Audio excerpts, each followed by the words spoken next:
You connect letting go to healing. So I would love to hear from you a bit more about this idea of what healing is and the connection between letting go and healing. I'll give a little bit of background about what you're reading in the book. And I had interviewed 25 women. This was given to me to do by my ancestors to write this book. I interviewed women. And so I wrote the poems and the essays based on them and based on, and was inspired by them in so many ways.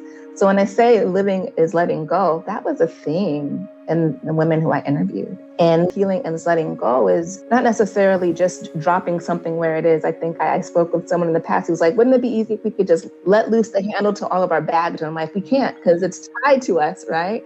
And when we're able to untie that baggage and to untie all the knots and all the difficulties, then letting go, and meaning that we're not disregarding our past experiences. We're not necessarily retelling ourselves the narrative that our past experiences, especially if they're hurtful, are making us who we are today. But it's to be able to say, I've been through it, it's happened, and I can still live my life and live in my most authentic self in this moment. So when that was what I heard from the participants, is that healing lives in letting go. It's not ruminating over the past, even though we all do it. Right. I would love to say we don't, but I would say we all do it. True. It's not necessarily about ruminating over the past or about holding on to a feeling that's from a memory of the past. It's about being able to let go and walk in what feels the most truthful for us. That's what I took away from that. Healing lives in letting go. What are some of the most powerful insights you gained, Jerilyn, by writing this book? Oh my goodness, so many. I titled the book, I See Her, because that was a constant theme, is feeling seen. Feeling seen in a way where we don't feel judged. When we talk to others, oftentimes people want to show empathy.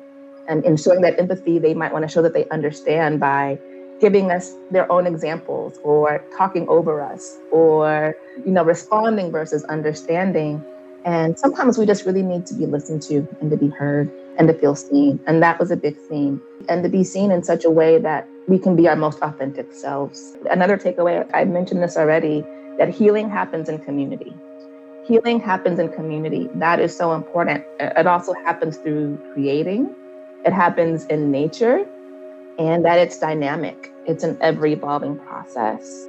Another thing that I took away that I found was just so beautiful is that we are more alike than different, even in our differences, right? Because there's so many diverse stories and diverse experiences in the book. I go to the section that's around faith, and to go from someone who is a self-described atheist to someone who's agnostic, and to someone who very much is Christian, and yet the thread that ties them all together is that they all believe in a higher power, or all believe in something, whether that's nature or people or God. That was beautiful. And the last thing that I'll say is that how do we all learn to become safe containers for each other? As a therapist, as a psychotherapist, that is what is said in the therapy room. That therapy is a container for what the person in front of you needs to release or needs to talk about, that you are a safe space for them.